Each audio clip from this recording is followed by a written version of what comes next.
ಕೇಂದ್ರ ಸರ್ಕಾರದ ಸಂಸ್ಕೃತಿ ಸಚಿವಾಲಯದಿಂದ ಬೆಂಗಳೂರಿನಲ್ಲಿ ಆಯೋಜಿಸಿದ್ದ ಕಾರ್ಯಕ್ರಮದಲ್ಲಿ ಸಾಹಿತಿ ಜ್ಞಾನಪೀಠ ಪ್ರಶಸ್ತಿ ಪುರಸ್ಕೃತ ಡಾ ಚಂದ್ರಶೇಖರ ಕಂಬಾರ ಅವರಿಗೆ ಇಂದು ಸಾಹಿತ್ಯ ಅಕಾಡೆಮಿ ಫೆಲೋಶಿಪ್ ಪ್ರದಾನ ಮಾಡಲಾಯಿತು.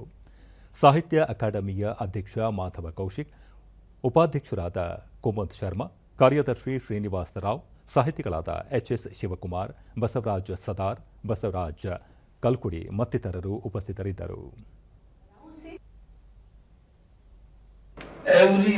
ಬಳಿಕ ಮಾಧವ್ ಕೌಶಿಕ್, ಡಾ ಚಂದ್ರಶೇಖರ ಕಂಬಾರ ಅವರಿಗೆ ದೊರೆತಿರುವ ಫೆಲೋಶಿಪ್ ಕೇವಲ ಕನ್ನಡ ಭಾಷೆಗೆ ಮಾತ್ರವಲ್ಲ, ಭಾರತಕ್ಕೆ ದೊರೆತಂತೆ. ಕಾರಣ ಕಂಬಾರರು ಸಾಹಿತ್ಯಕ್ಕೆ ನೀಡಿರುವ ಕೊಡುಗೆ ಅಪಾರ ಎಂದರು.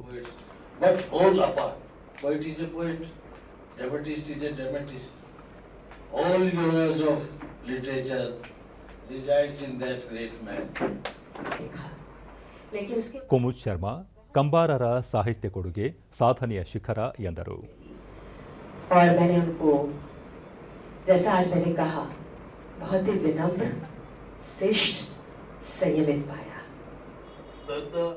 ಎಚ್ಎಸ್ ಶಿವಕುಮಾರ್ ಕಂಬಾರರ ಬರವಣಿಗೆಯ ದಿನಗಳನ್ನು ಸ್ಮರಿಸಿದರು. ಇದು ಒಳ್ಳೆಯದು. ಅಕ್ಷರವಸ ಕಾಗದ ಬಟ್ಟೆ ಒಂದೇ ಅದು ಯಾವಾಗೂ ಹೊಸ ಭಾಷೆ, ಹೊಸ ನುಡಿಗಟ್ಟು. ಇದು ಬಸವರಾಜ್ ಸದಾರ್, ಕನ್ನಡ ಸಾಹಿತ್ಯ ಕ್ಷೇತ್ರದ ಸಾಕಷ್ಟು ಮಂದಿ ದಿಗ್ಗಜರಿಗೆ ಫೆಲೋಶಿಪ್ ದೊರಕದಿರುವುದು ಬೇಸರದ ಸಂಗತಿಯಾಗಿದ್ದು, ಇನ್ನು ಮುಂದೆ ಹೆಚ್ಚೆಚ್ಚು ಫೆಲೋಶಿಪ್ಗಳು ಸಿಗುವಂತಾಗಲಿ ಎಂದರು.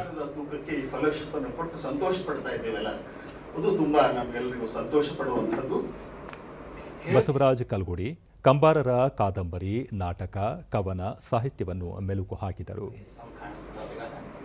21 ವಯಸ್ಸಿನ ಕಂಬಾರ ಹೇಳ್ತೀನಿ ಕೇಳಿ, he wrote a poem, folk poem actually, a poem of orality.